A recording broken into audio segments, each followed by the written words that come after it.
Silence has always been misunderstood. People assume influence belongs to the loud, the assertive, and the constantly expressive. But real influence has never needed volume. It needs clarity, it needs restraint, and it needs a mind that knows when to speak and when to hold back. In a world drowning in noise, the person who can remain quiet, without folding, without shrinking, without rushing to defend themselves, commands a different kind of respect. They influence without announcing. They build without broadcasting. They win without arguing for their importance. This audiobook is about that kind of influence, the kind earned through composure rather than force, through observation rather than interruption, through intentional speech rather than endless commentary. Silence is not absence. It is presence under control. It is discipline disguised as stillness. It is strategy in its purest form, because it keeps your power intact instead of handing it away. This is not about withdrawing from life or becoming passive. It is about learning to speak only when speaking makes things better, and relying on silence when silence makes things stronger. In this audiobook, we will explore how silence sharpens your awareness, elevates your reputation, strengthens your relationships, and gives you leverage in situations where noise would only get in the way. You will learn how to protect your plans from premature exposure, how to avoid the trap of over-explaining, how to read people more accurately, and how to influence without trying to impress. By the time you finish listening, you will understand why the people with the quietest presence often carry the greatest weight, and how you can become one of them. Let's begin. Chapter 1. Control your tongue. Before you try controlling anything else. Before you can influence a room, a conversation, a relationship, or a situation, you must first learn how to influence yourself. And one of the hardest parts of self-influence is learning to control your tongue. It sounds simple, almost too simple, but speaking without control has ruined more opportunities, more relationships, and more reputations than a lack of skill or knowledge ever did. Because once words are released, they can't be taken back. And once your emotions speak for you, you are no longer the one leading the moment. Think about how quickly people react today. Someone disagrees, and they fire back. Someone criticizes, and they defend. Someone challenges, and they argue. It's automatic, almost unconscious. The tongue moves faster than the mind. But influence doesn't work that way. Influence requires timing. Influence requires awareness. Influence requires the ability to choose your words rather than spill them. Here's a simple truth. If you can't control what comes out of your mouth, you won't be able to control how others respond to you. And if you can't control how others respond to you, influence becomes impossible. That's why the first step in becoming quietly powerful is not speaking better, it's speaking less, at least at first. Pausing before responding, letting your mind process before your mouth participates. That pause alone changes the entire dynamic. It gives you space to think, it gives others space to reveal themselves, and it signals that you are not governed by impulse. Most people believe speaking quickly makes them appear smart, prepared, or confident, but in reality, speed often signals insecurity. When you rush to respond, you aren't leading the conversation, you're trying to keep up with it. Quiet influence reverses that. When you control your tongue, you control the tempo. You decide when the conversation moves and when it doesn't, and people feel that difference, even if they can't explain it. Another reason this matters is reputation. You can build a reputation for wisdom or a reputation for recklessness based almost entirely on how you speak. Not because you need to be poetic or brilliant, but because restraint communicates maturity. When others notice, you don't rush to fill silence, defend yourself, or prove your point. They begin to trust you more. They assume you think before you speak, because that's exactly what you're doing. And in a world where many speak without thinking, the ability to do the opposite becomes a rare advantage. But this chapter isn't just about external influence. It's also about internal control. Controlling your tongue trains you to control the thoughts behind it. It forces you to filter emotion through reason. It teaches you to question your impulses before they become actions. And that process makes you stronger, calmer, and far more intentional. You don't just stop saying unnecessary things. You stop thinking unnecessary things. That's real discipline. And discipline is the foundation of influence. So how do you apply this in daily life? Start with awareness. Notice the moments when you feel the urge to react instantly. Notice the situations that trigger you to explain, defend, argue, or prove. Those moments are training grounds. The goal isn't total silence. The goal is controlled speech. Speech that has been chosen, not spilled. Speech that has been filtered, not leaked. Speech that moves things forward instead of backward. Remember this: if you master your tongue, you master your timing. If you master your timing, you master your influence. And influence begins with self-control, not volume. That's why controlling your tongue isn't just a small behavior change. It's the first move in a much larger strategy. And the people who understand that step early are the ones who rise the farthest later. Chapter 2. Choose silence. When your ego wants the last word. There are moments in life when the urge to speak doesn't come from clarity, logic, or intention. It comes from ego. The ego hates being misunderstood. It hates being underestimated. It hates being questioned. And it especially hates losing the last word. If you've ever found yourself explaining a point long after it stopped mattering, defending yourself to someone who wasn't even listening, or arguing out of pure pride, then you've seen how fast the ego can hijack your mouth. And once the ego takes over, influence deteriorates. Because influence and ego don't coexist well. One relies on composure, the other relies on reaction. Choosing silence in those moments is not weakness. It's not surrender. It's not passivity. It's power in the purest form. Because silence in the face of ego pressure shows you are centered enough not to need validation from the outside. You are anchored enough not to seek victory through argument. And you are disciplined enough to protect your energy from being wasted on the wrong conversations. Power thrives in restraint. The ego thrives in expression. Every time you choose silence over ego, you strengthen one and weaken the other. Think about the last time you felt compelled to respond, just to set the record straight. There's a certain tension in that moment. The mind says, they need to know your side.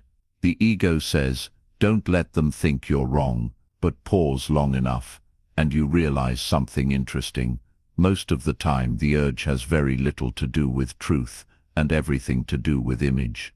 You're not trying to inform, you're trying to be seen as right, capable, intelligent, or justified. Understanding that difference makes silence a lot easier to choose, because it reveals that speaking wouldn't actually change anything meaningful. It would only satisfy a temporary itch. Choosing silence doesn't mean you let people walk over you. It doesn't mean you abandon your views or your boundaries. It means you no longer negotiate with every invitation to argue. Not every comment deserves a response. Not every challenge deserves defense. Not every misunderstanding deserves a lecture. Maturity is knowing the difference. And that difference saves you time, reputation, and emotional energy. There is also something else happening beneath the surface. Every time you engage in debates fueled by ego, you give power away. You hand it over to the other person. You show them that your state can be changed by their comments. You reveal that they can pull you out of your position simply by disagreeing. That is influence. But it's influence working against you. The person who triggers you owns you, and the person who cannot trigger you eventually respects you. People often assume the person who talks the most dominates the conversation. But often the person who speaks last dominates the outcome. The one who disagrees silently, makes decisions quietly, and chooses their moment carefully, ends up with stronger positioning. Because silence builds tension, silence forces others to reveal more. Silence exposes motives. Silence tests intentions. When you rush to speak, you relieve that tension. You let others off the hook. You remove their discomfort, and discomfort is often where truth leaks out. When you choose silence instead of ego-driven speech, you learn far more about the person in front of you. Do they keep pushing? Do they get nervous? Do they over-explain? Do they try to impress you? Do they reveal what they really wanted from the beginning? Talking blinds you from these cues. Silence makes them unmistakable. This is why seasoned negotiators, powerful leaders, and exceptional communicators understand the value of withholding the last word. They aren't trying to win the argument, they're trying to win the outcome. There is also a long-term benefit. Choosing silence trains you for composure, and composure creates presence. In every room, people notice the person who doesn't react easily, the person who doesn't rush to correct every detail, the person who doesn't fight for immediate recognition. Over time, that presence turns into quiet influence. When you do speak, people listen more closely, not because you're louder or smarter, but because your words carry weight. They are not diluted by ego or used for vanity. They are intentional, and intentional speech is rare in a world addicted to constant expression. So how do you practice choosing silence in ego-triggering moments? Start with small situations. When someone misunderstands you, stay calm and evaluate whether correcting them changes anything meaningful. When someone challenges your point, ask yourself whether the disagreement matters in the big picture. When someone tries to provoke you into arguing, recognize the trap and refuse the invitation. Over time, this becomes less about restraint and more about identity. You become someone who doesn't need the last word, because you already know who you are. The ego wants applause, silence wants truth. The ego wants victory, silence wants clarity. The ego wants attention, silence wants power. And when it comes to influence, power lasts much longer than attention ever does. Choosing silence when your ego demands speech is one of the highest forms of self-mastery, and self-mastery is where influence begins. Chapter 3. Stay calm. When speaking would only escalate the situation, there are moments when speaking feels like the only option. Moments when someone's words sting, when tension rises, when emotions flood before logic has time to arrive.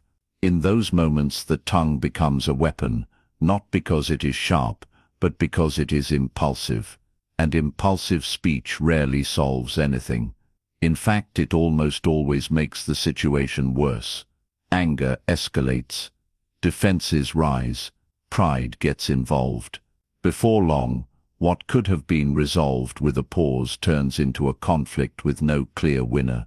Learning to stay calm when everything in you wants to react is one of the most valuable skills you can develop, especially if your goal is influence rather than chaos. Influence doesn't come from being right in the moment. It comes from being wise in the moment. And wisdom requires slowing down the instinct to speak before your emotions finish speaking for you. Picture a heated disagreement.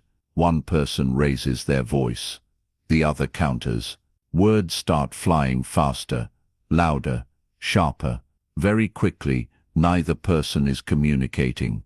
They're just trying to win. And when winning becomes the goal, understanding disappears. Most conflicts are not about truth.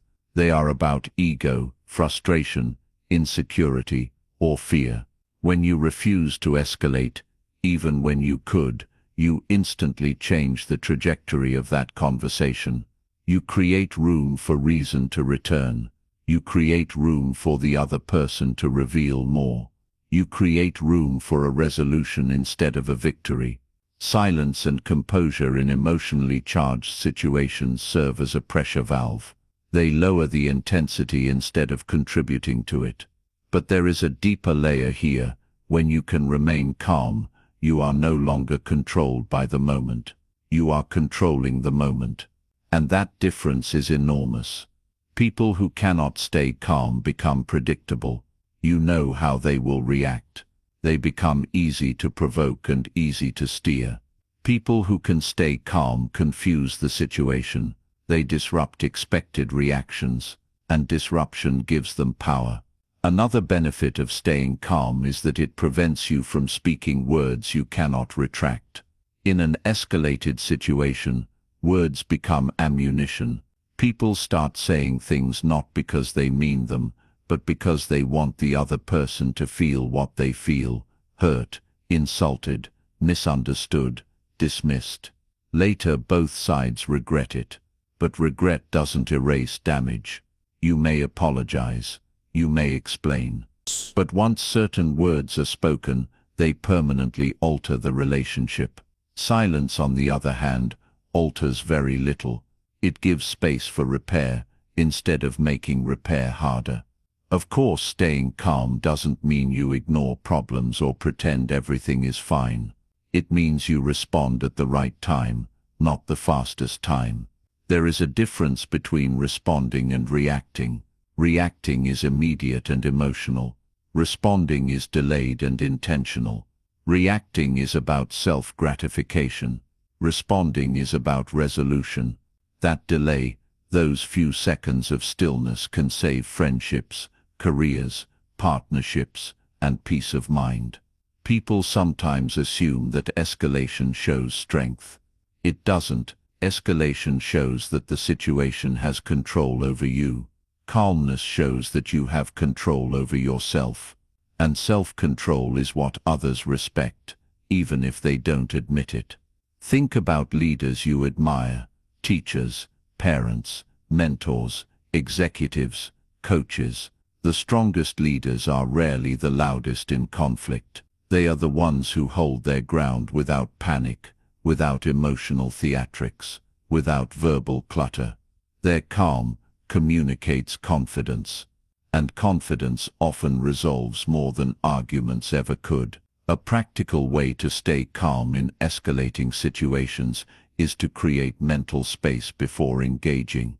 Sometimes that space is only a few seconds. Other times that space is hours or even days.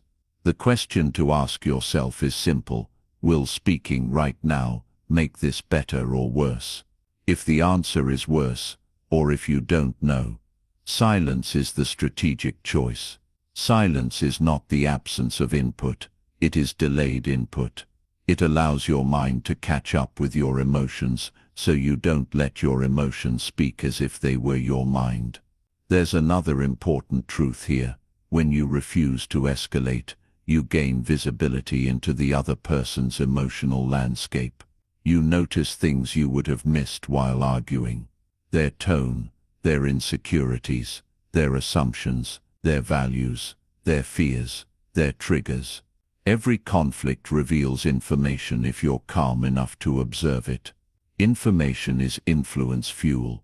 You cannot lead a situation you don't understand, and you cannot understand a situation if you're too busy trying to win it. Some of the most powerful moves in life are made quietly: walking away quietly, pausing quietly, listening quietly, processing quietly, and then finally speaking when speaking has purpose.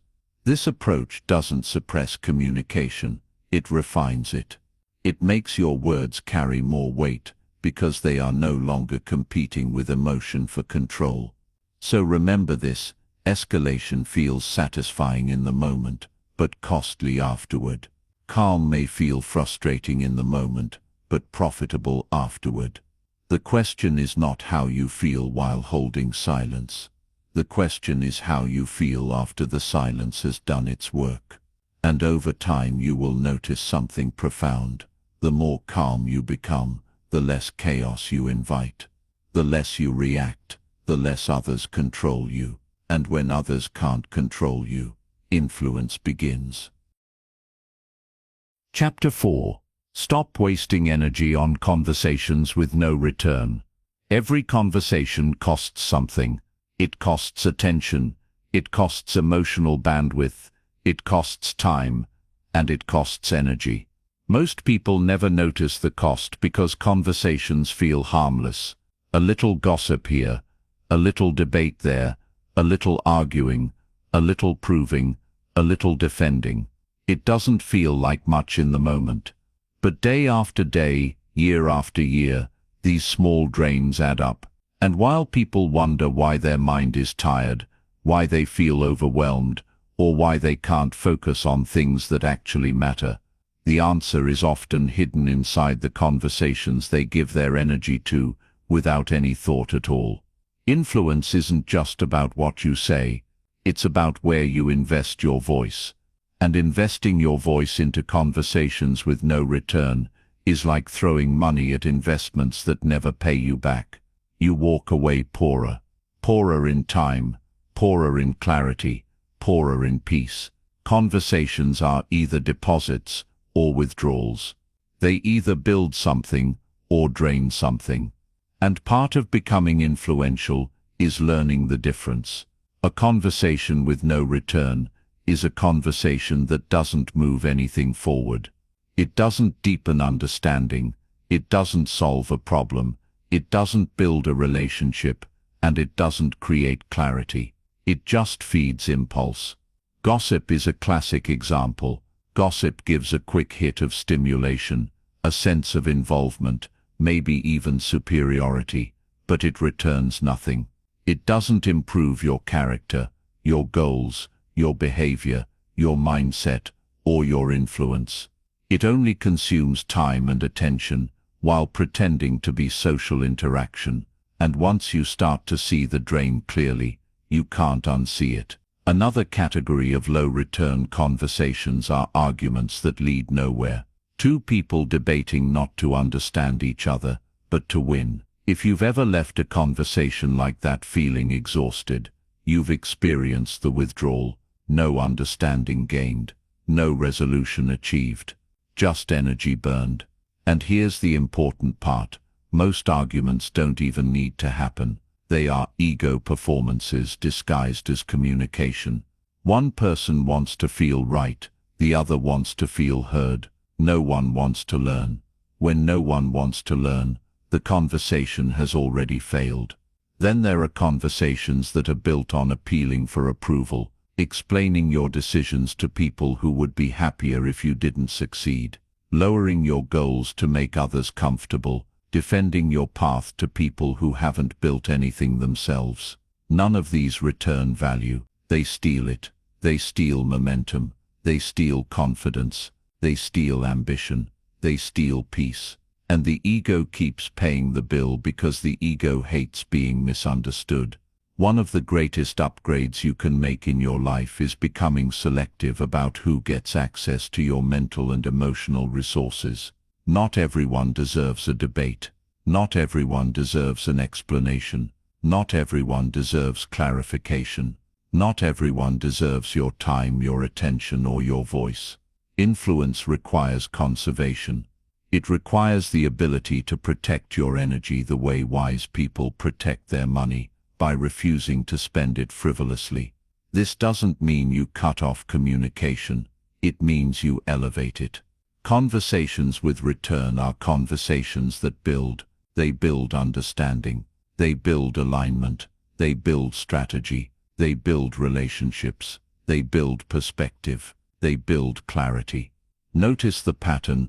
All of these outcomes strengthen you. They move you forward instead of sideways.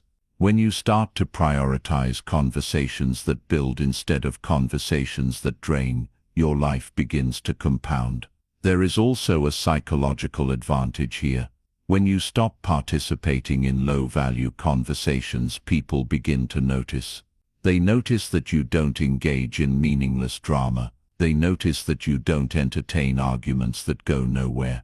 They notice that you don't explain or defend your life to people who have not earned that access. And that changes how people approach you. They begin to choose their words more carefully. They begin to think before they speak. They begin to respect your boundaries without you having to declare them. Quiet standards are powerful. If you want a practical method for filtering conversations, here's a simple question to ask. Is this conversation helping me or just consuming me? If it's helping, stay in it. If it's consuming, step out politely, calmly, and without drama. You don't need to announce your exit. You don't need to justify your silence. You don't need to explain why you're no longer participating. Quietly withdrawing from low-return conversations is a form of self-respect. With time, something interesting happens. The less energy you waste, the more influence you gain. Because you're no longer drained by distractions, you have more capacity for strategy, more space for clarity, and more patience for decisions that actually matter.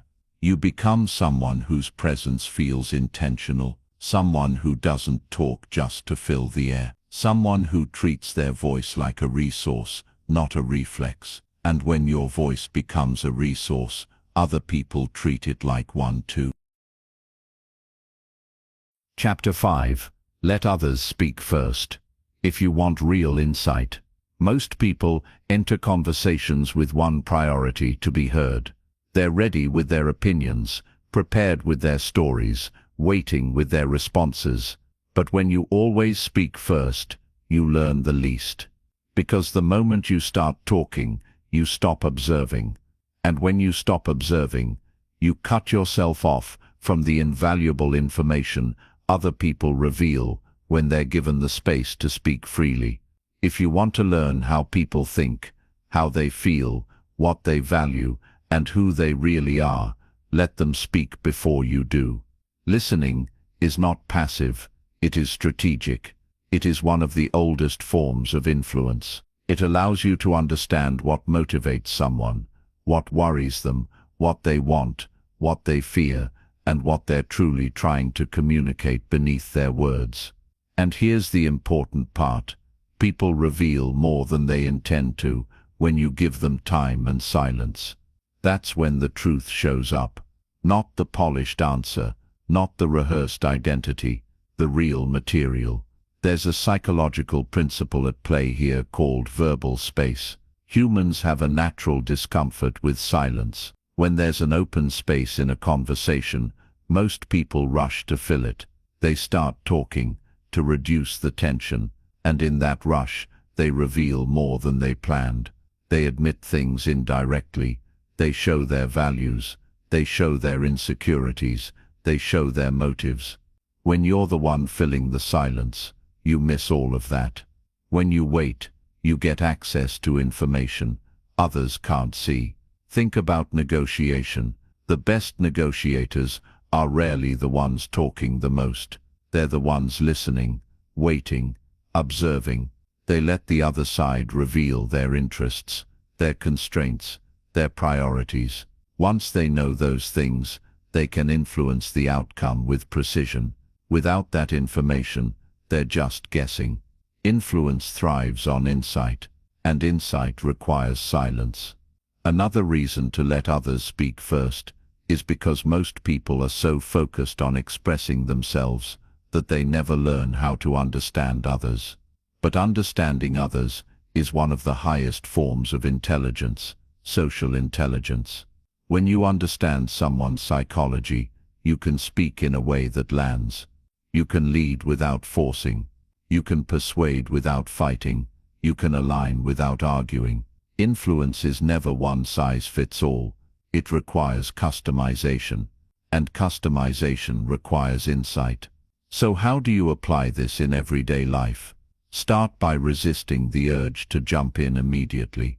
When someone talks, don't interrupt. Don't finish their thought for them. Don't steer the topic back to yourself. Let them finish, then ask follow-up questions. Not aggressive questions, not interrogations, just curiosity. Questions like, what made you decide that? Or how did you feel about that? Or what happened next? These questions invite people to open up more, and the more they open, the more you see their world clearly. There's another side to this. Letting others speak first makes them feel valued. People are drawn to those who make them feel seen and heard. Most individuals go through life starving for attention, affirmation, or understanding, and the one who listens becomes the one others trust. Trust is a currency. It buys access. It buys influence. It buys leadership. People follow those who understand them, not those who overpower them. There's also a subtle power dynamic at play. When you speak first, you reveal your position. You reveal your priorities. You reveal your hand. But when you let others speak first, you get their position before you reveal yours. That's leverage. In strategy, getting information before giving information is a structural advantage. You're no longer reacting blindly, you're responding with context. And context turns simple interactions into intentional ones. Of course, listening doesn't mean silence forever. Eventually, you do speak. But when you do, your words are tailored. They're calibrated, they're weighted. And because you waited, they carry more authority. People listen differently when they feel listened to. Influence works like a mirror. How you treat others reflects back toward you. If you talk over people, they talk over you. If you don't care about their perspective, they won't care about yours. But if you respect their voice, they're far more likely to respect your voice when it finally arrives. Over time, you'll notice something else. Letting others speak first removes unnecessary friction from communication. It decreases misunderstandings. It diffuses conflict. It prevents assumptions. Many arguments don't come from differences in values, but differences in interpretation. People talk past each other instead of to each other. Listening first solves that problem before it even begins. Silence also gives you time to read tone, body language, pacing, and hidden meaning. Words are only half of communication. Everything else lives in the pauses, the hesitations, the emphasis, the inconsistencies. You can't observe those things when you're waiting for your turn to talk. You can only observe them when your mind is still enough to watch, instead of perform. So remember, this speech expresses what you already know. Listening reveals what you don't know yet. And what you don't know yet is where influence begins. Let others speak first. Not because you're passive, but because you're strategic. Not because you're quiet, but because you're aware. Not because you're shy, but because you're smart. Listen for insight. Listen for truth. Listen for the real story behind the presented story. That's how you gain information. And information is the foundation of quiet power. Chapter 6. Pay attention to what people do, not just what they say. Words are cheap. Anyone can say the right thing. Anyone can describe noble intentions, claim admirable values, or promise impressive outcomes. But actions tell the real story. Actions reveal who someone actually is, not who they want to be perceived as. And if you want real influence, you must learn to read behavior instead of believing language alone. Because people don't always tell the truth, but their patterns rarely lie. From a young age, most of us are taught to listen to what people say. We're told to pay attention to promises, explanations, apologies, declarations, and expressions. But in adulthood, especially in leadership and relationships, it becomes painfully clear that many people talk far above their true capability or conviction. They say they will change, but don't. They say they will show up, but don't. They say they respect you, but behave like they don't. The gap between someone's words and someone's patterns is where their true character lives. Paying attention to behavior doesn't require distrust. It requires observation. It means you stop rewarding people for their verbal performance and start evaluating what they consistently do. Consistency matters more than expression. Frequency matters more than vocabulary. Patterns matter more than promises. When you shift to this mode of awareness, you see people more clearly, faster, and with fewer illusions. This shift is also essential for influence, because influence relies on accurate perception. You cannot influence someone you misunderstand. If you assume someone will behave according to their words, instead of their actions, you will always be surprised. But if you assume their behavior reveals their real agenda, you begin to operate from truth rather than projection. Here's an important distinction. What someone says is about desire. What someone does is about priority. People do what they value. People protect what matters to them. People invest time where their real commitments are. That's why watching behavior doesn't just reveal character, it reveals hierarchy. It shows what comes first and what comes second. It shows what someone is willing to sacrifice and what they refuse to sacrifice. And those details are pure insight. Now, some people will try to explain away their behavior. They'll give reasons, excuses, or narratives to soften the impact of what they've done or not done. But explanations don't erase patterns. Excuses don't change priorities. And stories don't alter reality. A person who repeatedly fails to follow through doesn't need a new explanation. They need a new pattern. A person who repeatedly disrespects boundaries doesn't need another apology. They need a new behavior. When you pay attention to actions, you stop negotiating with excuses. This principle applies in professional environments as well. In business, leaders who judge employees, partners, or clients based on promises instead of performance get blindsided. But leaders who judge based on results rarely do. Results don't care about intention. Results don't care about narratives. Results don't care about personality. They are the cleanest form of truth available. Reading behavior also applies to influence in the opposite direction, how others read you. People are constantly forming opinions about you based on what you repeatedly do, not what you claim, not what you argue, not what you emphasize. Influence is built through patterns. If you are reliable consistently, you become trusted. If you are composed consistently, you become respected. If you overreact consistently, you become predictable. If you break your word consistently, you become discounted. Influence doesn't care about self-image, it cares about consistency. There is a psychological benefit to paying attention to behavior. It removes emotional fog.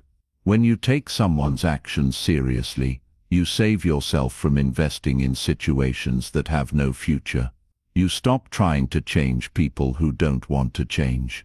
You stop chasing validation from people who don't value you. You stop wasting time in relationships or partnerships that will never return what you put in. You stop projecting qualities onto people that they have never demonstrated. This also elevates your self-control.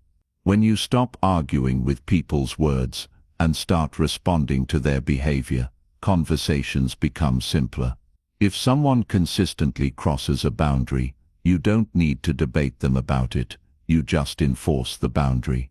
If someone consistently doesn't show up, you don't need to correct them, you just stop depending on them. If someone consistently drains you, you don't need to lecture them, you just reduce your access. Silence replaces explanation. Boundaries replace negotiation. Observation replaces emotional labor. There is also an influence-based reason for paying attention to behavior. When you operate from observation rather than assumption, you become harder to manipulate. Manipulation thrives when someone believes words over patterns. It dies when they recognize patterns over words. Once you start reading motives instead of speeches, your interactions become cleaner. There's less disappointment, less confusion, less resentment, and far less surprise. To practice this, watch for alignment. Does someone's behavior align with their messaging? Do their priorities align with their claims? Do their actions align with their stated values? Most people reveal their truth unintentionally. They reveal it through how they spend their time, who they listen to, what they tolerate, what they pursue, what they avoid, and what they repeatedly choose. If there's alignment, trust can grow. If there's misalignment, distance is the wiser choice. So remember, speech tells a story. Behavior tells the truth. And if you want real insight, influence and clarity in your relationships, your work and your leadership, watch what people do more than what they say. It's not cynicism, it's awareness. And awareness is the beginning of quiet power. Chapter 7. Ask good questions and let people reveal their motives. If you want to understand people, not just what they think, but why they think it, you have to learn to ask questions that invite them to reveal themselves. Most people focus on expressing their own ideas. They rush to share opinions, give advice, or prove a point. But the person who asks the right questions learns more in minutes than others learn in hours of talking. Because questions are a doorway. They open the mind. They lower defenses, and they allow motives, fears, priorities, and values to surface naturally. Every person has motives, reasons behind their actions, beliefs, and choices. But few people state their motives directly. Motives often stay hidden behind explanations, rationalizations, or social masks. The beauty of asking good questions is that you don't have to search for someone's motives, they'll surface on their own. When someone talks long enough, they eventually reveal what they want, what they fear, and what they're trying to protect. And the longer they speak while feeling comfortable and unchallenged, the more honest they become. This is why interrogating someone rarely works. Interrogation creates resistance. Curiosity creates disclosure. Good questions don't make people feel attacked. They make people feel understood. And when people feel understood, they open up. They drop the performance and speak from a truer place. That's when motives appear. And once you understand someone's motives, you understand their behavior. Influence becomes easier because you're no longer guessing what matters to them. There's another reason questions are powerful. People love talking about themselves. Most individuals are waiting for permission to share more than they normally would. When someone finally comes along who listens without rushing, without interrupting, without redirecting the conversation back to themselves, it feels rare. It feels refreshing, and rare experiences create trust. Trust makes influence possible. Asking good questions also shifts the power dynamic. The person asking controls the direction of the conversation. They decide what gets explored, what gets clarified, what gets revisited. Meanwhile, the person answering is doing the revealing. But this power isn't aggressive or forceful. It's quiet, it's subtle, it's respectful. You're not dominating someone, you're understanding them deeply enough to interact intelligently. There are different kinds of questions, and not all hold equal value. Surface questions create surface answers. Deeper questions expose deeper layers. For example, asking someone, "What do you do?" yields little insight. But asking what made you choose that path, or what do you enjoy about it, reveals far more. One reveals profession, the other reveals motive, and motive is infinitely more valuable than profession. Open-ended questions are particularly powerful. Closed questions create yes or no answers. Open questions invite stories. Stories are where motives hide. Stories are where identity shows. Stories are where emotions sit. As people tell their stories, they unintentionally reveal patterns of desire, avoidance, insecurity, pride, and belief. If you listen long enough, the story becomes a map. There's also a tempo to questions. If you ask too aggressively or too quickly, people shut down. If you ask too slowly or too vaguely, people stay at the surface. The right pace gives room for reflection without creating pressure. Silence after a question is equally important. Many people rush to fill silence, but silence is often the moment when the most revealing answers are formed. Don't rob the conversation of that opportunity. Of course, asking good questions means you must also resist the urge to immediately share your own stories. It's tempting to relate by saying, "I've been through something similar," or "that reminds me of." But doing so shifts the focus back to you. When your goal is insight rather than bonding, you must allow the other person to continue exploring their own thoughts without interference. You're not trying to match their story, you're trying to understand it. There's a psychological benefit to this skill as well. When you understand people through their motives rather than their statements, you become harder to manipulate, harder to mislead, and harder to surprise. Most manipulation relies on words. Most truth relies on patterns, motives, and incentives. When someone's words and motives don't align, you'll notice. When someone's requests and incentives don't match, you'll notice. When someone's actions and explanations differ, you'll notice. And noticing these gaps gives you informational power. Motives also reveal compatibility. You can avoid partnerships, friendships, and agreements that would collapse later by understanding what drives someone now. Many relationships fail not because people changed, but because their motives were never understood in the first place. Questions reveal that information early, before damage accumulates. There's one final benefit. Asking good questions also trains humility. It reminds you that the world is not understood through assumption, but through curiosity. You learn faster, you judge slower, you become a better listener, a better observer, and a better strategist. And people naturally gravitate toward those who make them feel heard, not because they want attention, but because attention feels like respect. So remember, influence is not always about speaking more, often it's about asking more. Asking with intention, asking with patience, asking with curiosity.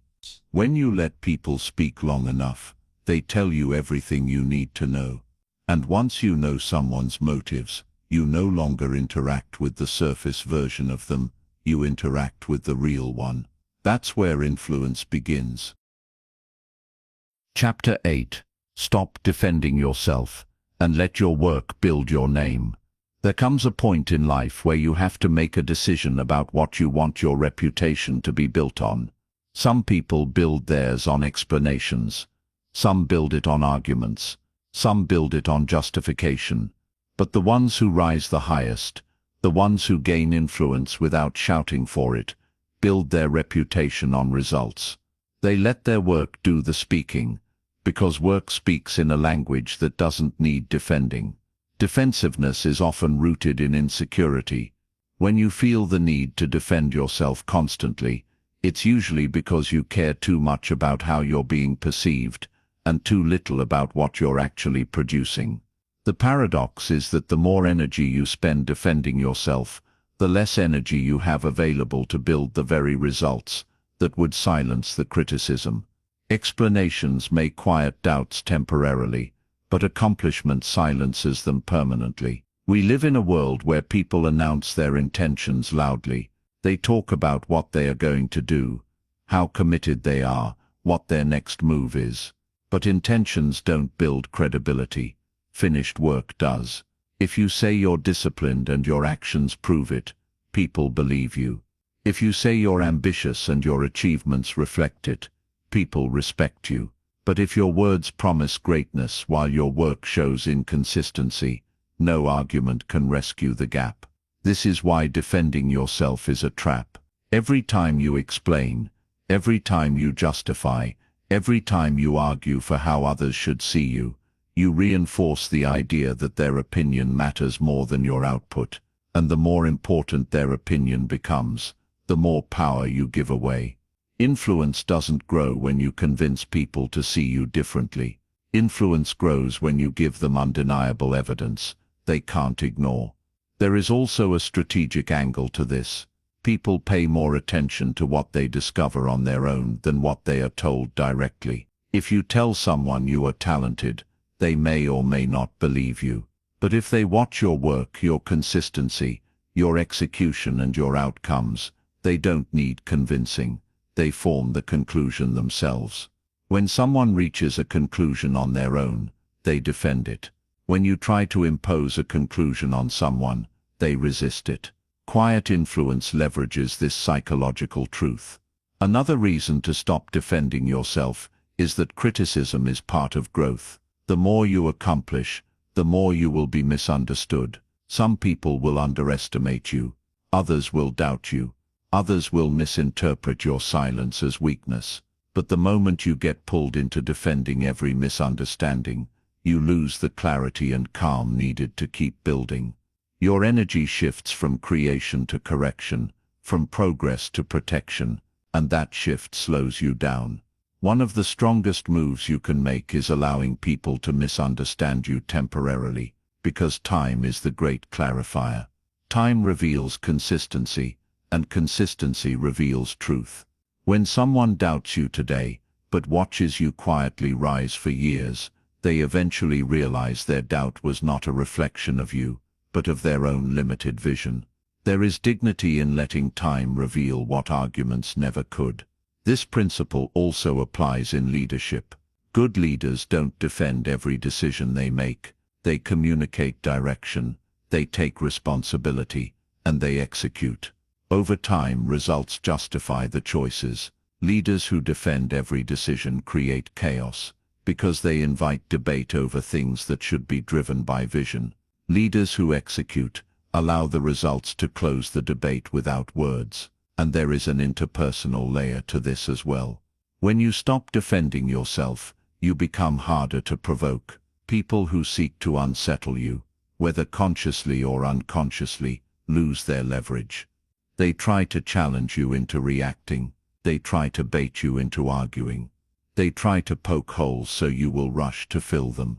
But when you don't engage, when you stay grounded in your direction, instead of their expectations, you quietly reclaim power in the situation. Of course, this doesn't mean you refuse to communicate or clarify when clarity is genuinely needed.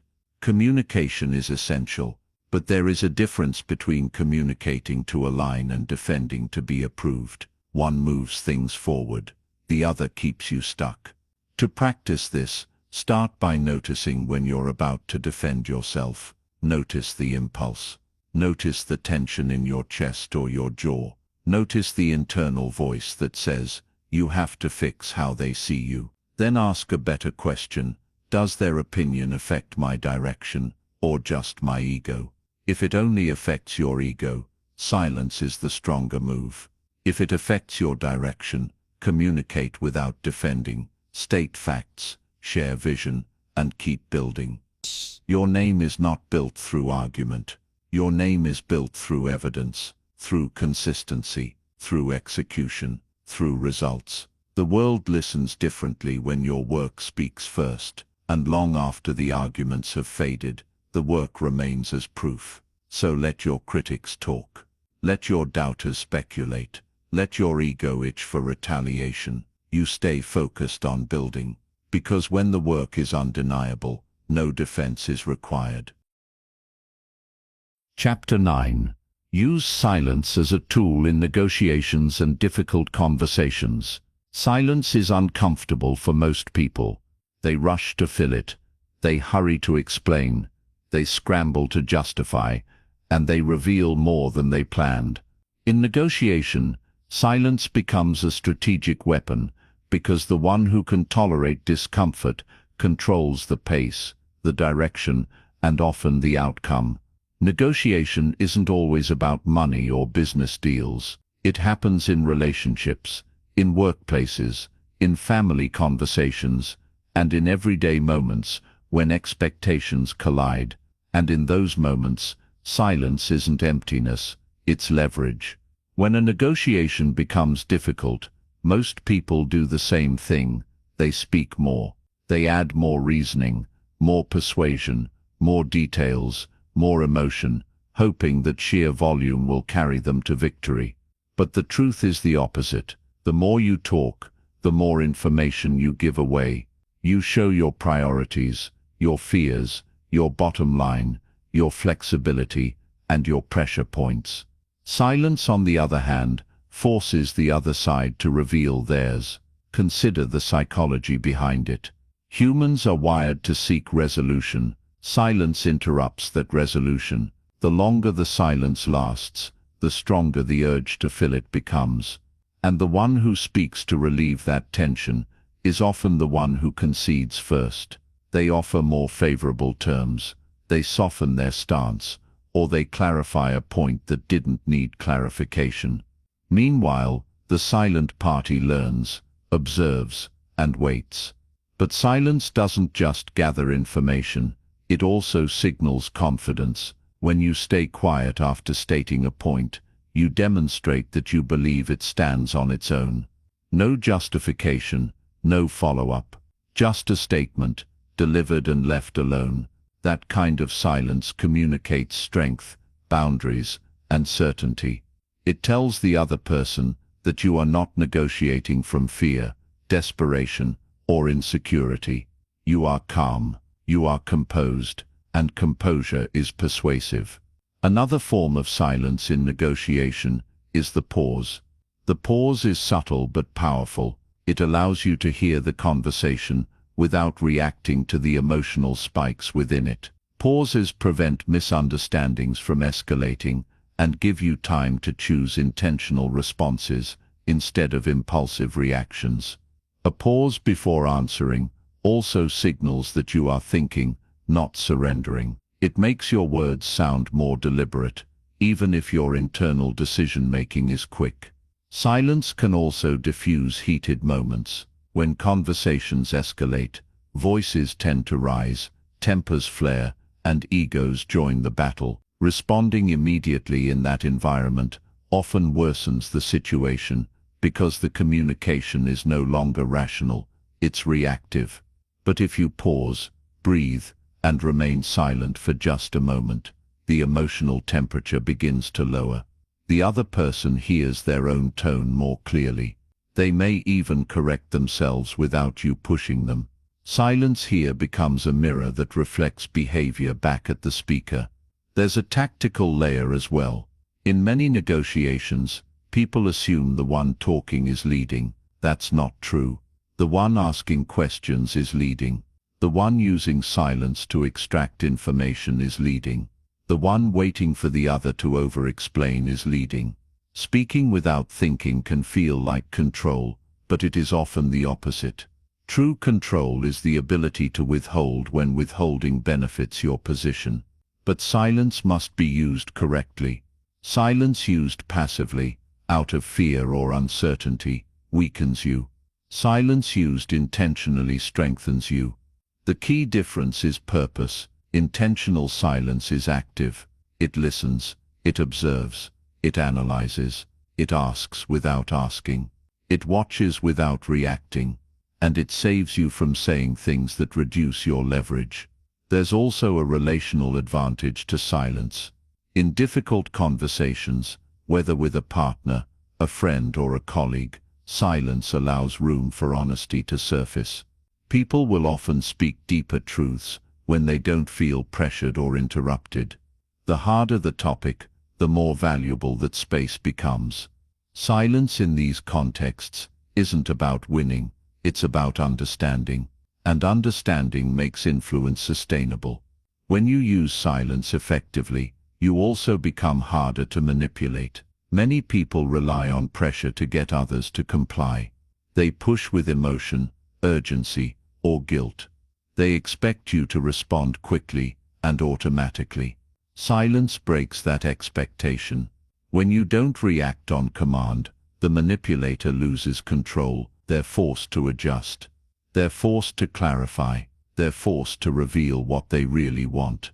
And once you know what someone truly wants, negotiation becomes far simpler. To practice this skill, you don't need a formal negotiation. Start small. When someone makes a request, pause before responding. When someone disagrees with you, let them finish without interruption. When someone makes an offer, stay silent and let them elaborate. When someone asks you a question, take a moment before answering. Those moments feel small, but they train your nervous system to resist the impulse to fill space. That resistance is where influence grows. At the highest levels, silence becomes a language. It says, I'm not rushed. I'm not threatened. I don't need to prove anything. I choose my words, and when people encounter someone who chooses their words, they listen differently. They adjust. They pay attention, because in a world addicted to noise, the person who can stay silent at the right time becomes the person with authority. Silence isn't about avoiding conversation. It's about controlling it. It's about shaping outcomes without forcing outcomes. And in negotiation, whether formal or personal, control without force is the most powerful position you can occupy. Chapter 10. Keep your plans quiet until they're too strong to kill. There is a stage in every ambition when it is fragile, not because the idea is weak, but because ideas need protection before they have structure. They need time to mature, time to align, time to survive doubt, your doubt and everyone else's. When you talk too early about what you're going to do, you invite the world into a room that isn't ready for guests. Once people enter that room, they bring their opinions, their fears, their projections and their judgments with them. And those voices can suffocate a plan before it ever breathes on its own. Talking about a plan feels satisfying. It feels productive. It feels like progress. Sharing it gives you a surge of validation. People get excited. They applaud. They admire your ambition. The problem is that this validation gives you the reward before you've earned it. And the brain is tricky here. Once it gets the reward, the motivation to do the real work decreases. Ambition becomes performance instead of execution. Dreams become social content instead of private commitments. But validation isn't the only danger of speaking too soon. Doubt is just as powerful. Some people doubt you openly. Others doubt you quietly. And their doubt has a way of seeping into your own thinking, especially early on when your confidence is still forming. People project their limitations onto others without even realizing it. They tell you it's risky, unrealistic, or unnecessary. They don't mean harm. They just can't imagine themselves doing what you're attempting. Their fear becomes your resistance, and suddenly your idea feels heavier than before. Then there are the people who disguise their discouragement as logic. They ask practical questions not to help you, but to make you reconsider. What if it fails? Are you sure that's a good idea? Do you really think you're ready for that? These questions sound rational, but the timing reveals the intent. Early in a plan, rationality kills faster than failure. You don't need perfect answers. You need movement. Keeping your plans quiet protects them from premature exposure. It gives you time to experiment without an audience. It gives you permission to change direction without feeling embarrassed. It gives you room to evolve before anyone forms an opinion about what you're doing. Growth needs privacy. Privacy gives you control, and control gives you power. There's also a strategic advantage to secrecy. The fewer people who know what you're building, the fewer obstacles you have to manage. Opinions are obstacles. Expectations are obstacles. Comparisons are obstacles. The more noise around your plan, the more energy you spend responding to the noise instead of responding to the work. Silence removes the noise. Silence keeps the focus where it belongs. But secrecy isn't forever. There comes a point when a plan becomes strong, strong enough that criticism can't kill it, doubt can't shrink it, and opinions can't derail it. By then the foundation is built, the momentum is real, the structure exists. When a plan reaches that phase, sharing it is no longer a liability. It's a statement of progress. People don't get to weigh in on your intention, they get to witness your execution. This quiet period also reveals who genuinely supports you. Some people only support what is visible. They cheer when the results appear, because results are easy to applaud. But the people who support you in silence, when you're still figuring things out, when you're unsure, when you haven't produced anything yet, those are the people who don't need proof. They believe in the builder, not just the building. And that distinction matters. Keeping your plans quiet also trains patience. It teaches you to delay external recognition and focus on internal milestones. You begin to measure progress by what you've completed, not by what you've announced. You begin to care more about reality than perception. You begin to trust consistency more than applause. These habits make you dangerous, not in a reckless way, but in a disciplined way. Discipline is rare, and rare behaviors create unique outcomes. If you want to test whether a plan is ready to be shared, ask yourself one question. If people laughed, doubted, or misunderstood this, would it slow me down? If the answer is yes, keep it quiet. It needs more time. If the answer is no, if the work is already moving with or without approval, then the plan may be strong enough to withstand exposure. Remember, the world rarely kills strong plans. It kills fragile ones. It kills plans still made of ideas instead of evidence, still fueled by excitement instead of structure, still powered by inspiration instead of discipline. Once your work becomes undeniable, once your output becomes visible, once your consistency becomes real, you don't have to convince anyone. You don't have to defend yourself. You don't have to win them over. The work speaks, the results speak, the proof speaks, and proof has a louder voice than ambition ever will. Chapter 11. Say less than you know and become impossible to predict. One of the most underestimated forms of power is unpredictability. Not the chaotic, inconsistent kind that creates instability, but the composed kind that makes people pay attention. When others cannot predict your next move, they cannot prepare for it. When they cannot prepare, they cannot control the situation, and control, whether we admit it or not, is at the heart of influence. Most people reveal too much too quickly. They reveal their thoughts, their plans, their fears, their strategies, and their intentions because they don't want to be misunderstood, or worse, ignored. But revealing everything removes your leverage. It tells others how to react to you. It gives them time to adjust. It exposes where you are headed, and in doing so it gives them the opportunity to interfere, compete, judge, or discourage before you act. Speaking less doesn't just make you mysterious, it protects your path. Saying less than you know also protects you from being predictable.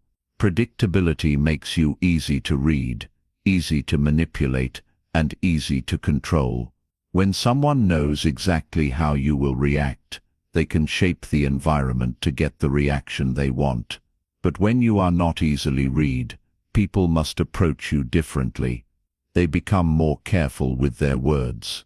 They choose their requests more thoughtfully. They respect your boundaries without you having to declare them. It's a subtle shift, but it changes the entire relationship dynamic. Predictability also shows up in how people share their information. Many individuals talk through their decisions while they are still forming them. They narrate their thought process. They explain their concerns. They broadcast their next steps. It makes them feel validated and included, but it makes them strategically vulnerable. When others know the whole blueprint, they know where to push, where to stall, where to discourage, and where to influence you away from your own objectives. Builders understand this instinctively. They don't reveal the blueprint until the structure can stand on its own. But speaking less is not the same as being closed off. This isn't about withholding connection. It's about withholding strategy. It's about knowing that not every thought deserves an audience, and not every insight should be spoken aloud. Some things are meant to be understood quietly, especially your next move. There's also a psychological layer to saying less. It forces people to do the interpretive work. When you don't immediately explain yourself, others begin to analyze. They replay the conversation. They consider your words from different angles. They assign intention, meaning, and depth. In communication, the work you make others do increases the perceived weight of what you said. Words become heavier, not because they were fancy, but because they were rare. Think of a person who talks constantly. Their voice becomes background noise. Their opinions lose impact. Their statements become predictable. Now think of the person who chooses words carefully and speaks with purpose. When they talk, people lean in. They listen more closely. They remember what was said, not because of volume but because of scarcity. Scarcity elevates value. There is another advantage to saying less. It helps you gather more. The less you reveal, the more others fill the space with their own stories, their own assumptions, their own motivations. You learn who they are, while revealing very little about who you are. That asymmetry of information gives you a strategic advantage. Influence is easier when you carry more awareness and less exposure. To practice saying less, you must learn to enjoy silence. Silence after a question, silence after a statement, silence during an argument, silence while someone tries to read you. Silence is not empty, it is reflective. It gives the other person space to continue revealing themselves. It keeps you from reacting impulsively. It turns conversation into observation, and observation is where insight is formed. At a deeper level, saying less is about emotional composure. People who are emotionally reactive tend to reveal everything they think and feel. People who are emotionally grounded don't need to narrate their inner world to be understood. They know who they are internally, so they aren't desperate to be perceived correctly externally. That kind of grounding makes them harder to provoke. You cannot easily manipulate someone who does not need to explain or defend themselves every time pressure shows up. If you want a practical filter for what to speak and what to withhold, use this question: will saying this give value, or will it give information? Value-building words are useful. Information-giving words are costly. You can change a conversation with value. You can only lose leverage with unnecessary information. And here's the best part: unpredictability doesn't make you distant, it makes you compelling. People are drawn to what they don't fully understand. They pay attention to what they can't easily categorize. When you say less than you know, when you move without announcing, when your words are measured and your actions are precise, you create a presence that doesn't need validation. A presence that influences without shouting. A presence that others cannot easily predict, and therefore must respect. Chapter 12. Make your words rare enough to carry weight. One of the fastest ways to lose influence is to speak so often that your words become ordinary, common, expected, easy to ignore. When something is always available, people stop paying attention to it, not because it lacks value, but because it lacks scarcity. Influence works differently. Influence thrives on economy. When your words are rare, people listen.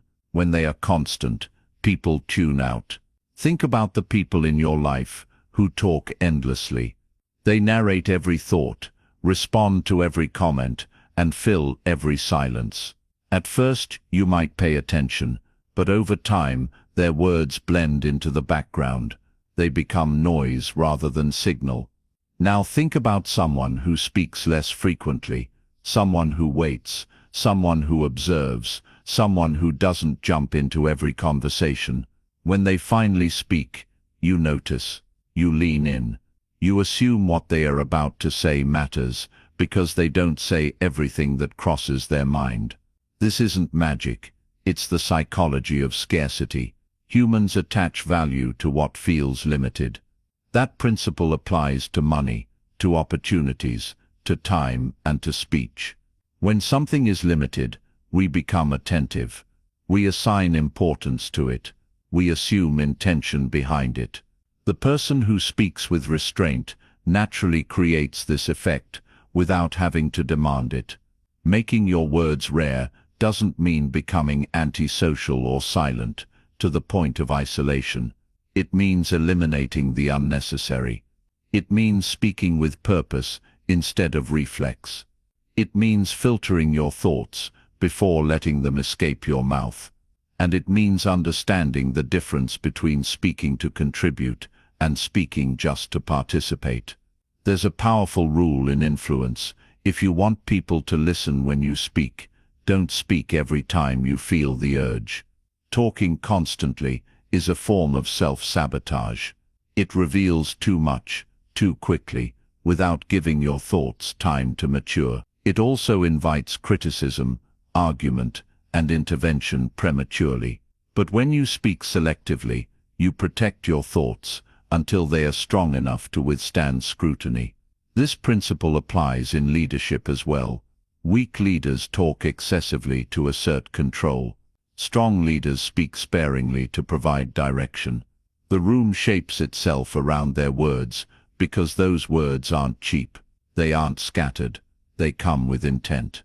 When a leader who speaks rarely offers guidance, the team listens, not out of fear, but out of respect for the weight of that guidance. There's also a connection between speech and ego. The ego wants to speak because the ego wants attention. It wants to prove itself, correct others, or demonstrate intelligence. But the desire to be seen as smart often prevents people from actually becoming smart. The people who grow the most are the ones who listen the most, because listening is input and speaking is output. If you are always outputting, you have no input. Without input, you cannot expand. Without expansion, your influence shrinks. Restraint is also a form of discipline. It requires you to hold back when others rush forward. It forces you to analyze situations before participating in them. When someone asks you a question, or challenges you, or tries to provoke you into speaking, restraint gives you time to decide if responding benefits you or merely satisfies the other person's curiosity. Not every invitation to speak is worth accepting. Silence can be a refusal disguised as composure. There's an additional benefit: you gain protection. The more someone talks, the more ammunition they provide against themselves. In conflict, in negotiation, in strategy, and in social dynamics, information can be used. It can be leveraged. It can be misinterpreted. It can be weaponized. When you speak less, you minimize leakage. You control visibility. You decide what others know about you, instead of letting them gather unlimited data points through your speech. This makes you harder to predict, harder to manipulate, and harder to undermine. If you want a practical way to apply this principle, start with a simple filter. Before you speak, ask yourself whether your words will build something: clarity, connection, direction, understanding, or progress. If not, consider whether silence would serve better. Silence is not passive. Silence can communicate boundaries, priorities, confidence, or refusal. Silence can show respect or disagreement without escalating anything. Over time, you'll notice a subtle shift. People begin paying more attention, not just to what you say, but to when you choose to say it. They notice that when you speak, you add value. They notice that your contributions aren't random. They notice that you listen first and speak after. This pattern builds credibility, and credibility builds influence. The ultimate goal isn't to speak less for the sake of reduction. It's to speak less so your words matter more. It's to make your voice a tool instead of a habit.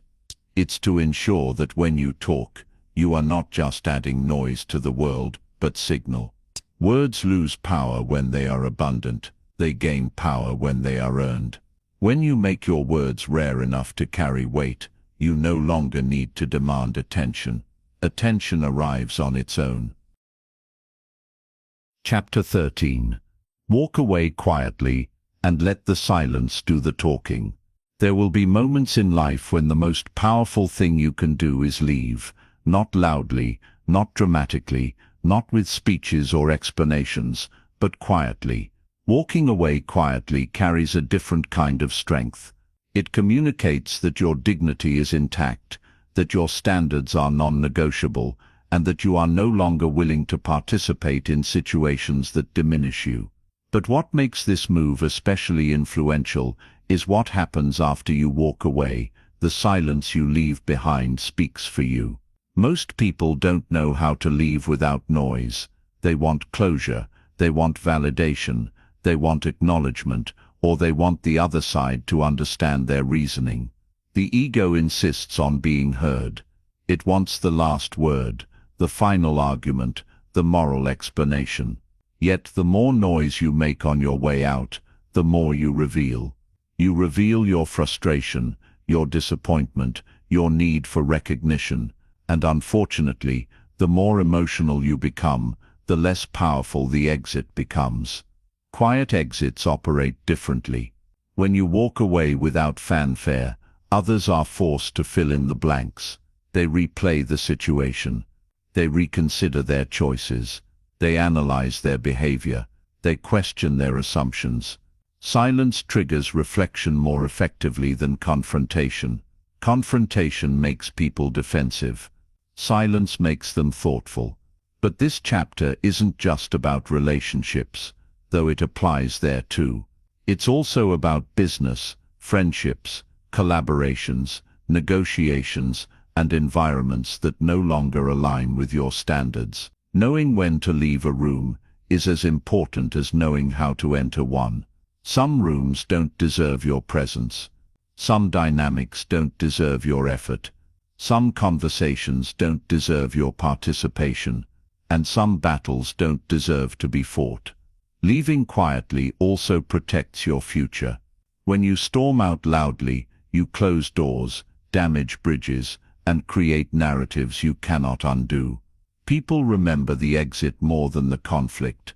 Dramatic exits feel satisfying in the moment, but they age poorly. Quiet exits age well. They preserve your reputation, your relationships, and your options. Influence isn't just about what you gain. It's also about what you don't destroy in the process. The power of walking away quietly also lies in the confidence it communicates. When someone stays and fights for attention or validation, they signal that they need something from the situation. When someone leaves without demanding anything, they signal that their value was never dependent on the situation to begin with. And others feel that difference. They may not acknowledge it immediately, but they feel it. There's a psychological dimension here as well. When you leave quietly, you create what psychologists call a cognitive gap. It's an unresolved storyline. The human mind dislikes unresolved storylines. It craves closure, explanation, answers. When you leave without giving those answers, people generate their own, and more often than not, their explanation attributes more strength and dignity to you than any explanation you could have verbalized yourself. Walking away quietly also trains you in emotional detachment. Detachment doesn't mean you don't care. It means you've stopped trying to control outcomes that aren't yours to control. It means you're no longer negotiating with situations that have already given you their answer. It means you understand that silence can end cycles that talking keeps alive. If talking fuels conflict, silence starves it. Of course, there is a difference between quitting and walking away. Quitting is rooted in fear or resignation. Walking away is rooted in clarity. Quitting says, I can't. Walking away says, I won't. One shrinks. The other stands tall.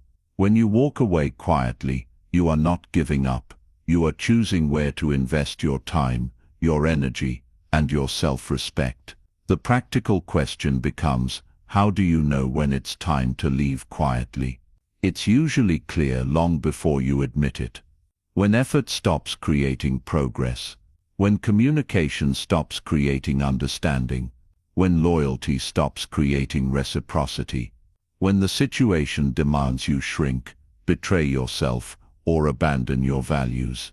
That is the moment silence becomes strategy. And here's the final element that makes this chapter matter. Quiet exits don't need a sequel. You don't need to return to prove anything. You don't need to explain your absence. You don't need to clarify your side of the story. The silence holds it. The silence carries it. The silence delivers it. And over time, silence has a way of amplifying truth far louder than speeches ever could. So remember this, not every battle deserves a warrior. Not every environment deserves a voice. Not every situation deserves an explanation. When the time comes to go, go with silence. Go with dignity. Go with clarity. And allow the silence you leave behind to do what noise never could. Make people reflect on what it meant to have you, and what it means now that you're gone. Chapter 14. Lead with composure, and watch how people respond. Leadership isn't always about giving orders, making speeches, or commanding attention. Some of the most influential leaders barely raise their voices. They don't lead through pressure, intimidation, or chaos. They lead through composure. Composure is a form of power that doesn't need theatrics to be felt. It sends a signal that you are steady, that you won't be rattled by challenges, and that you don't lose yourself when the environment becomes difficult. People pay attention to that. People trust that. And people follow that. Composure matters because humans are wired to look for stability. In uncertain situations, people don't seek the loudest voice. They seek the calmest. The loud voices tend to come from fear. The calm ones come from clarity, and clarity is what people want to align with. When you're calm, others borrow strength from you. They borrow belief, perspective, and reassurance. That's what influence feels like. Not control, not dominance, but the ability to steady the environment just by being in it. Composure also changes how people communicate with you. When you're calm, they speak differently. They choose their words more carefully. They think before they respond. They avoid exaggeration and dramatics, because those tactics don't work on someone who refuses to be pulled into emotional turbulence. When composure becomes your baseline, you quietly set the emotional tone of the room. That's leadership without announcing it. That's influence without forcing it. But composure doesn't just affect others, it affects you. It gives you time to think, time to assess, time to choose the right response instead of reacting impulsively. Reactions are immediate. Responses are intentional. Impulsive reactions often escalate situations. Intentional responses dissolve them, redirect them, or reveal what's actually going on underneath. Influence thrives on intentionality. Chaos thrives on impulsiveness. The more composed you become, the more influence moves in your direction. There is also a strategic benefit to composure. It keeps you from revealing unnecessary information. When you panic, you talk. When you feel pressured, you over-explain. When you're uncertain, you defend. And the more you talk under pressure, the more information you give away, your weaknesses, your insecurities, your doubts, your emotional triggers. People who can remain composed under pressure don't reveal those things. They protect their inner state while observing the outer one. That makes them harder to predict, harder to manipulate, and harder to control. In leadership environments, especially professional ones, composure is often the unspoken currency. People who crumble under stress rarely rise. People who can't stay calm during conflict rarely get trusted with responsibility. On the other hand, the person who keeps a steady mind, asks thoughtful questions, listens before reacting, and makes decisions without dramatics, becomes someone others rely on. Reliability is rare, and rare behaviors create promotions. Composure also builds reputational authority over time. When people know that you don't explode, panic, gossip, or start fires, they come to you when situations are already burning. You become the person who gets called when solutions are needed, not when complaints are needed. And there is no faster way to rise inside an organization, a community, or a family, than to be the one others turn to when things are difficult. Influence is built fastest under pressure. Now, composure shouldn't be confused with silence for the sake of silence. Composure is not shutting down, it's not withdrawing, it's not refusing to engage. It's the ability to participate without losing control of your emotional state. There's a difference between quiet and composed. Quiet can be passive. Composed is intentional. Quiet escapes the conflict. Composed guides it. Another benefit of composure is the way it exposes others. When you stay calm, the person who is emotional, aggressive, or reactive stands out more clearly. People hear their tone more sharply. They notice their exaggerations. They see their irrationality. Composure works like a mirror. It reflects the other person's behavior back at them. Many arguments collapse on their own, when only one person is performing, and the other refuses to join the performance. But composure isn't something you only display for others. It's something you cultivate for yourself. When you remain composed, your nervous system stays regulated. You think more clearly. You make better decisions. You avoid the regret that comes from saying things you didn't mean or making choices you didn't think through. Most of the damage in life comes from acting fast when we should have paused. Composure gives you that pause. To develop composure, you have to change what you take personally. The more personally you take things, the more explosive your reactions become. But when you realize that most people operate from their own fears, insecurities, and assumptions, you stop making their behavior about you. You stop reacting as if they are attacking you. And once you stop reacting, you start influencing.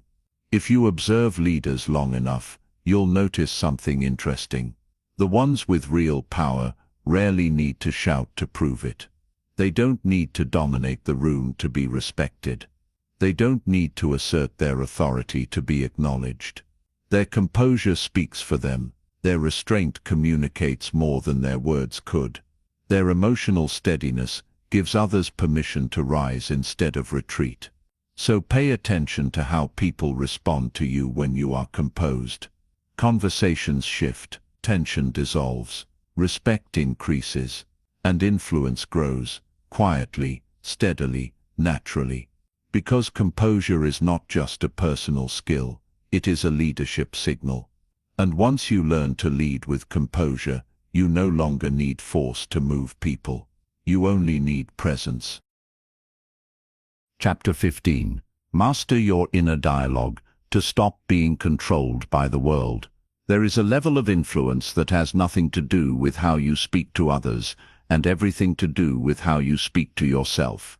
Most people believe influence is external, how you persuade, how you communicate, how you lead. But before anyone ever influences a room, they influence their own mind, and the voice inside your head is far more powerful than the voices outside of it. If that voice is chaotic, fearful, or self-sabotaging, the world doesn't have to stop you, you stop yourself. Mastering your inner dialogue frees you from that trap. It makes you harder to control, harder to discourage, and harder to manipulate.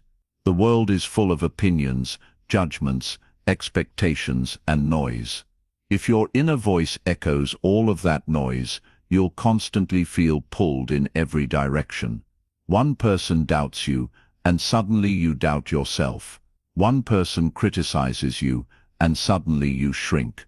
One person disapproves, and suddenly you abandon your own choices. This is how most people live without realizing it. not guided by internal conviction, but pushed around by external pressure.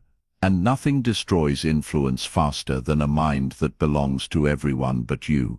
Mastering your inner dialogue doesn't mean you ignore feedback or refuse to learn. It means you stop letting every external voice become your internal truth. You begin to filter, you begin to evaluate, you begin to choose what enters and what stays. Some opinions are useful, others are projections, others are insecurity, disguised as advice. Others are just noise. When you have no filter, everything feels important. When you have a filter, only truth gets through. Inner dialogue also affects how you respond to difficulty. When something goes wrong, the untrained mind turns on itself. It says, "I'm not capable, I always mess up, or this will never work." That kind of dialogue isn't just negative, it's controlling. It shapes behavior. It stalls action. It kills momentum. A trained mind says something different. It pauses. It assesses. It adapts. It speaks in solutions rather than catastrophes.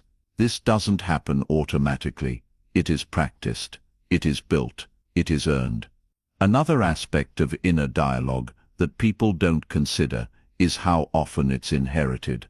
Many of the doubts, fears, and critical thoughts people have about themselves didn't originate from them. They came from parents, teachers, peers, bosses, culture, or past failures. Without awareness, those voices get absorbed as identity. You start repeating beliefs that were never yours in the first place. Mastery begins by questioning them. Who told me this? Where did this belief come from? Does it serve me or limit me? People who never ask these questions carry beliefs that were handed to them, not chosen by them. Inner dialogue also influences composure. You cannot stay calm on the outside if your mind is frantic on the inside. People who look reactive externally are usually battling chaos internally. They jump to defend, to explain, to fight, to escape. The world controls them because their inner world has no anchor. When you learn to regulate your inner voice, staying composed becomes easier, not because situations are easier, but because your response is no longer dictated by the first wave of emotion. One of the strongest benefits of mastering inner dialogue is independence, not financial independence, not social independence, psychological independence, the ability to decide for yourself who you are and what you pursue without needing the world to validate it. Most people make decisions based on how others will react. They choose careers for approval. They choose partners for validation. They choose goals for applause. When the inner voice becomes strong enough, you choose based on alignment, not audience. That shift alone changes the trajectory of a life. A practical way to begin mastering inner dialogue is paying attention to how often you talk to yourself in commands versus how often you talk to yourself in criticism. Many people can motivate others easily, but cannot motivate themselves. They encourage others, but punish themselves. They forgive others, but resent themselves. They support others, but doubt themselves. Influence cannot grow in soil like that. To influence externally, you must first influence internally. You must develop a voice that leads you, not one that limits you. Another practice is learning to replace final conclusions with temporary evaluations. I failed becomes I'm learning. I can't becomes I haven't yet. This is impossible becomes this is unfamiliar. These may sound subtle, but they are the difference between shutting down and continuing. The inner voice that shuts down keeps you predictable. The inner voice that continues makes you unstoppable. When you master your inner dialogue, something interesting happens. The world loses its leverage over you. Approval becomes optional. Criticism becomes information. Conflict becomes data. Disagreement becomes normal. You stop reacting to every external signal because you no longer need those signals to define you. And when you stop reacting, you start leading. People listen to those who are self-governed. People follow those who are internally anchored. That is influence in its highest form, not influence over others, but influence over yourself. So remember, the world can only control someone who has not learned to control their own mind. Your inner dialogue is not just a voice, it is a steering wheel, and if you don't hold it with intention, someone else eventually will.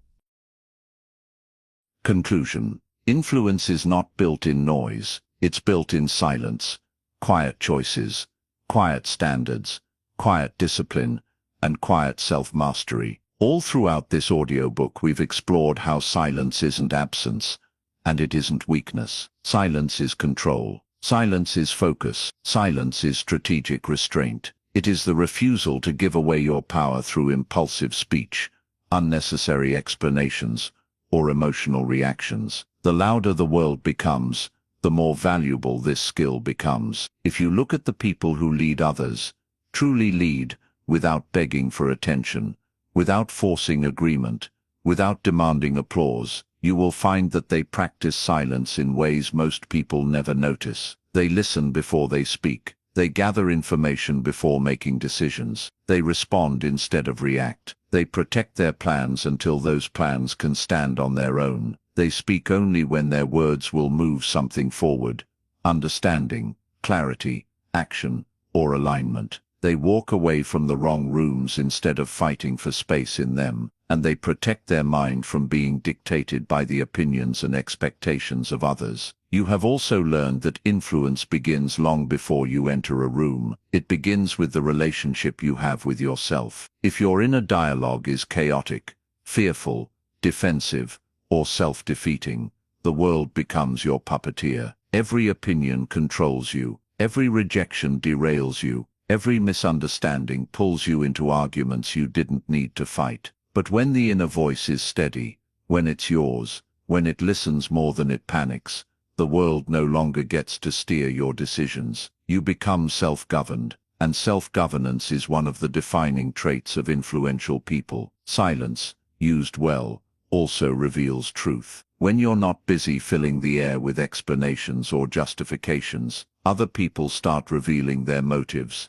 their character, their intentions, and their insecurities. You learn more by watching than by arguing. You learn more by observing than by proving. And the more you learn, the better you navigate relationships, negotiations, partnerships, and environments. Influence is not about overpowering others. It's about understanding them deeply enough to move intelligently. And perhaps one of the most important lessons is this: silence protects your dignity. You do not need to defend yourself to everyone. You do not need to explain yourself to everyone. You do not need to convince everyone to see the world the way you do. You don't need the last word. Sometimes the strongest move is to walk away quietly and let the absence speak. People often understand more after you've left than they ever would have while you were still there explaining. All of this leads to a simple truth. Real influence is quiet, because it doesn't rely on performance. It doesn't need applause or validation to function. It doesn't need to be loud to be powerful. It doesn't need to be seen constantly to be felt consistently. Quiet influence endures because it grows from self-control, not from spectacle. As you close this audiobook, consider how you will apply these ideas, not as concepts, but as practices. Consider where you speak too quickly, and ask yourself what would change if you slowed down. Consider where you over-explain, and ask yourself what would happen if you stopped. Consider where you argue to win instead of to understand, and ask yourself who that really serves. Consider where your plans could benefit from privacy, where your energy could benefit from boundaries, and where your mind could benefit from stillness. In a world addicted to noise, silence is not the absence of power, it is the refinement of it. And the people who use silence well don't just become harder to read, they become harder to move, harder to manipulate, harder to discourage, and harder to control. That's where true influence begins. Carry that with you. Let silence work for you. Let restraint sharpen you. Let composure elevate you. and let your results speak the loudest of all.